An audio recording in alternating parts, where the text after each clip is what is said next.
বিশেষ করে বিশ্বসুখ যারা একটু বেশি শিক্ষিত হয়েছে, ইংরেজি শিক্ষায় শিক্ষিত হয়েছে, লম্বা টাইম বড় বড় কোন পদবিতে ছিল, এখন বার্ধক্যতা চলে আসছে। আল্লাহ শুকর, ভালো একটা স্বভাব তাদের, যে একদিন পরবর্তীতে হলে কোরআনের প্রতি আকর্ষণ তৈরি হয়েছে। এটা অত্যন্ত ভালো দিক। মাগার আকর্ষণ তৈরি হওয়ার পরেও কোরআন তেলাওয়াত করার জন্য বাংলা উচ্চারণ কোরআন নিয়ে আসে। আমি আল্লাহর ঘরে বসে থেকে চ্যালেঞ্জ করলাম, বাংলাতে উচ্চারণ কোরআন যারা পড়বে তাদের কোরআন পড়া সহি হতে পারে না, পারে না, পারে না, পারে না, পারে না। আপনাদেরকে একেবারে সহজ কথা বলি, যেমন আরবিতে দুইটা হা আছে, একটা ছোট হা আর একটা বড় হা। বলেন বড় হা, বলেন তো দেখি। হা জবর হা আর হা জবর হা, এক কথা ছোট হা জবর হা আর বড় হা জবর হা। এই দুইটাকে পার্থক্য করে লেখার মতো বাংলাতে আপনার কাছে কোন দুইটা অক্ষর আছে?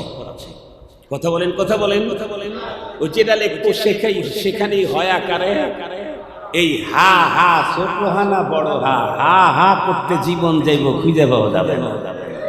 হা হা করতে জীবন যাবে, বলতে পারবে না এটা কি ছোট হা না বড় হা। অথচ ছোট হা উচ্চারণের জায়গা একটা, বড় হা উচ্চারণের মাখরাজ আর একটা জায়গা। ঠিক তো ঠিক ভালো করে বুঝবেন। সা, সিন, ঝা, দাল, এই জাতীয় এই জাতীয় অক্ষরগুলা বন্ধুরা আমার উচ্চারণের জন্য বাংলাতে কোন স্পেশাল অক্ষর দেখাইতে পারবেন? বন্ধুরা আমার হামজা জবর আ, আইন জবর আ, এই দুইটাকে পার্থক্য করে দেখাবার মতো বাংলাতে আপনাদের কাছে কোনো অক্ষর আছে নাকি?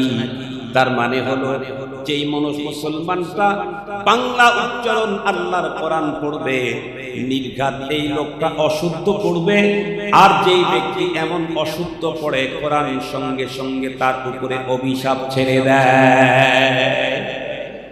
এই জন্য মুরব্বীদেরকে বলবো বাবা, মাদেরকে বলবো মা, মৃত্যুর আগে হলেও তো আপনার মস্তিষ্কে, আপনার সিনাতে আল্লাহর কোরআনের বিশুদ্ধ কিছু অংশ নিয়েই কবরে যেতে হবে। কারণ আল্লাহর পয়গম্বর বলেন, ইন্নাল্লাযী লাইসা ফী জাওফিহি শাইউম মিনাল কুরআনি কাল বাইতিল খারিব। যেই মুসলমানের হৃদয়ে আল্লাহর কালাম নাই, যেই মানুষের অন্তরে আল্লাহর কালাম নাই, সেই মানুষটার হৃদয়টা হলো উজাড়।